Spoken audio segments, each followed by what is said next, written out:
you have the results of the 2013 Job Preparedness Indicator Survey to tell us a little bit about what the climate looks like from an employer standpoint as well as the job hunters. Can you tell us sort of what the survey found and what the disconnect was between the two groups?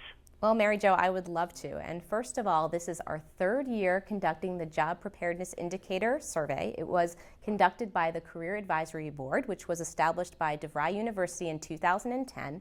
And the most startling finding this year is really that while 72% of job seekers go into an interview thinking they are well prepared, only 15% of hiring managers feel that the people coming into their offices have the right skills and experience to fill open positions. So that is indeed a huge disconnect.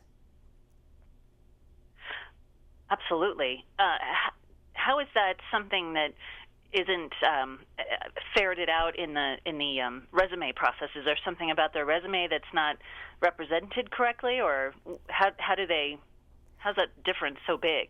Well, I think that the way that candidates are presenting themselves is a critical part of this, and I'll give you an example of that. There are certain skills that hiring managers like to see emphasized in interviews. For a senior level candidate, for example, these might be things like having a strategic perspective on the business, having general business acumen, having a global outlook. But yet when senior candidates come into an interview, they tend to focus on lower order skills, things like having good time management, a good work ethic, good interpersonal skills. And in an interview, this simply isn't going to impress hiring managers. They expect more from their senior level candidates. Definitely. And do you see, so when someone is trying to prepare for that interview, then what are some of the skills that you would say are necessary for those skills that the hiring manager is looking for to be conveyed? Well, this is a great question, and the good news is there are several things that individuals can do to make themselves more marketable regardless of the level that they are at.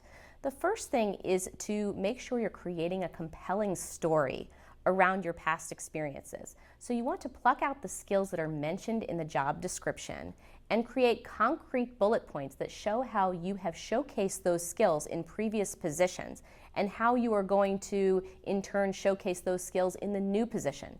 You also want to go out of your way to refresh your skills. 2/3 of employers are telling us they don't want to train employees when they come in, that they want the employees to be perfectly ready to take on the job.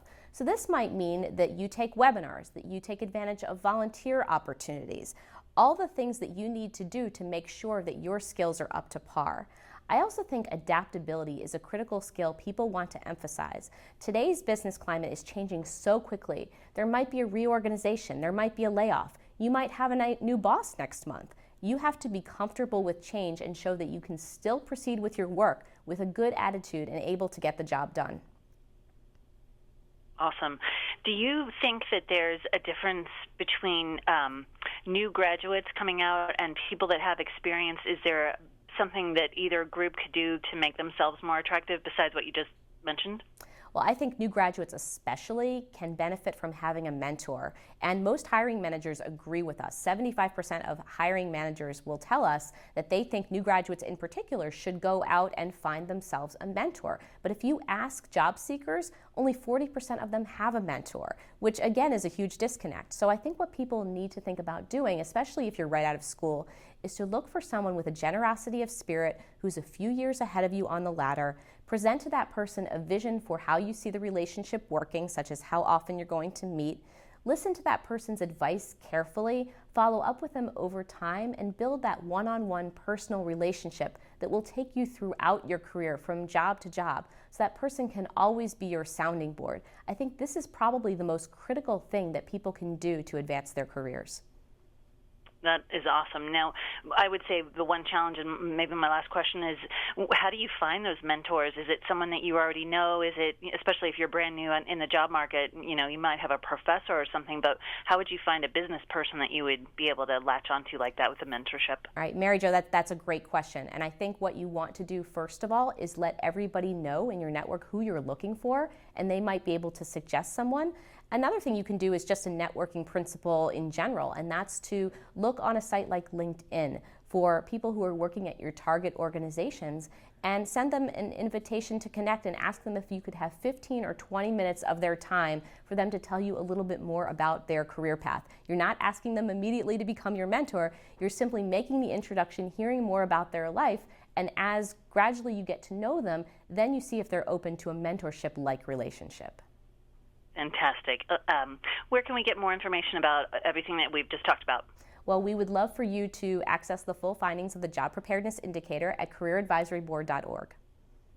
Awesome. Thank you so much for your time. You're welcome. Thanks for having me.